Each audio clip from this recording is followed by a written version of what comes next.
Hey, happy day.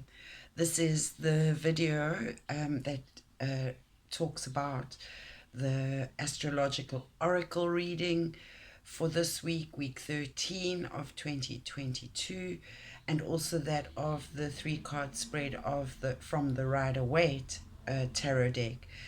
And I love it when I do readings from different decks and they merge to speak of um, the energies. They reinforce the message of the different energies.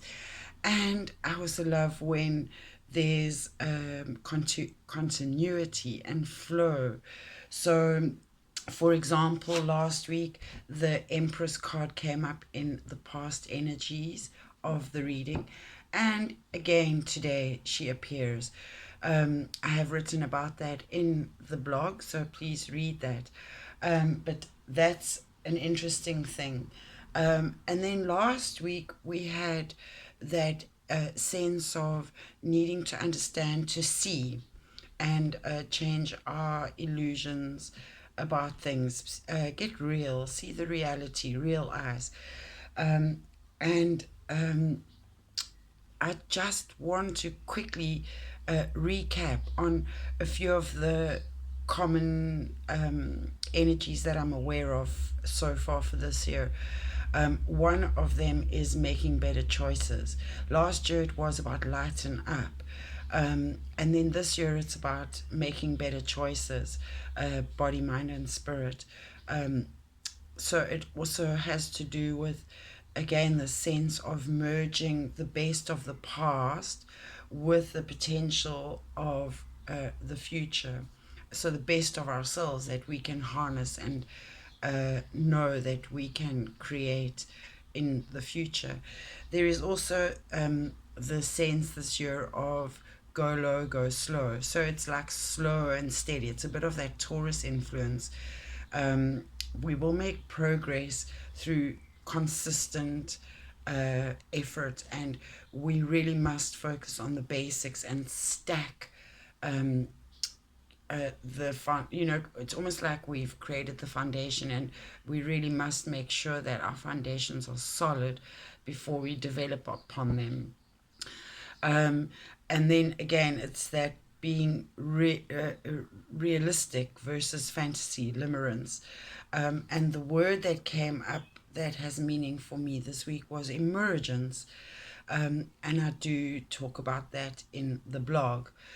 Um, so it's the advice for going forward is to really follow one's heart, um, being the crux point of the um, merging of the higher and the lower selves, our conscious awareness with our primal needs, wants, and desires.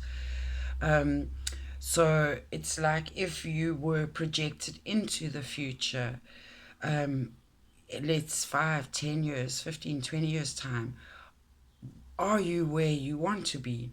And what changes do you need to implement? And what do you need to let go of in order to actually be in that space that you desire to be in your projected future?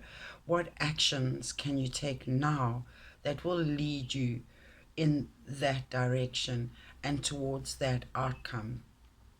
Um, there's we currently in Aries season, and what was interesting is that the first card that came up in the oracle reading is Mars, which is the ruling planet of Aries. So it's really about harnessing those Arian energies, and I do talk about those, what those are in the reading.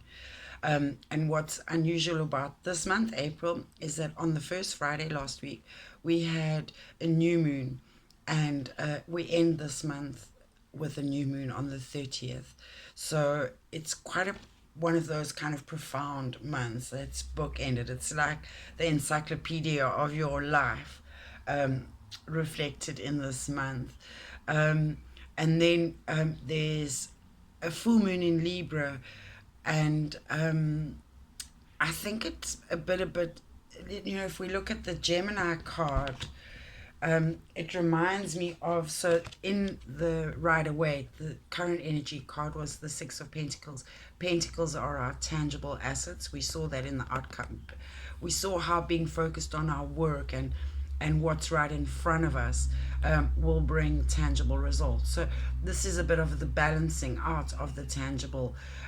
Sometimes you have to take, sometimes you have to give, but that scale is the Libra influence of balance. And so Gemini, I love it, the two, it's again about balance, and of the polarities. And what else did I want to say with regards to that? It's just that the full moon is in Libra, so being aware of where we can find more balance in our lives. Neptune came up. Neptune is about the expansion of consciousness, perhaps being able to use different lenses to see life. So therefore we have the real eyes to realize illusion and fantasy from what actually is the real. And we've got Mars conjunct with Saturn, which again talks to us about the low and slow, slow and steady approach to whatever it is we need to undertake. It's a practical and responsible theme, where we need to take action, and perhaps the sense of needing to fulfill responsibilities and obligations, and perhaps being called out where we are not. And that includes ourselves. We can become down in the dumps when we intrinsically, inherently know that we are not honoring the best of ourselves. When we know we are eating badly, we know when we're eating crap versus when we're eating well. We know when we are using substitute feel goods, our temporary crutches, drinking, alcohol, sex, how we spend money. These are all reflections on what we value in life and where we place value in life. And if we are not investing in ourselves as a primary focus point, then the rest is kind of lost in translation. We are an example through our deeds. People don't really hear what we say, they watch what we do. And if we are doing the right things by us, we are then sending the right message. We don't need to sell ourselves because we are already the product or the produce of what we wish to desire to create. We So it's a bit of a reality check, and perhaps when we Limerence talks about that desire to fulfill something, even if it's unrealistic. And it's a bit like that, when we become realistic about the truth, and we have our real eyes on, it can dampen our enthusiasm a little bit, dampen our desires. So we need to employ a little more self-discipline, and that is difficult when motivation is lacking. So we might find that there are blocks or obstacles that force us to pace ourselves. Perhaps we are not being as productive as we believe. Perhaps we are not displaying the integrity we believe we are. And perhaps we need to have integrity towards the self before others will trust and witness our integrity. So it's honoring promises to ourselves as much as to anyone else. If we are not honoring the sankalpas, those statements of integrity towards the self, I will eat better, I will do more exercise, I will be more loving, I will be kind, I will be more compassionate, I will lead a healthier life, I will have a more positive attitude, I will express more gratitude, whatever it is. If we can only become through the being. So it's about exercising better judgment, which both the Gemini love shows us the crux point of the high and the low, where heaven and earth meets, finding that midpoint. It's like, instead of being bipolar, it's being the exact in between of that, finding stability in the midline of the highs and lows.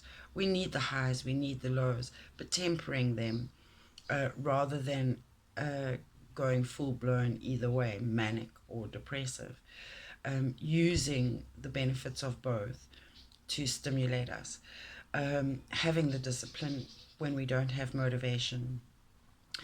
It's about, I'm really, for someone who is, I love modern tech, new update approaches to things, but I do believe very much in traditional and traditional roles, traditional approaches, as in I love folklore, advice and wisdom. There is always something in it.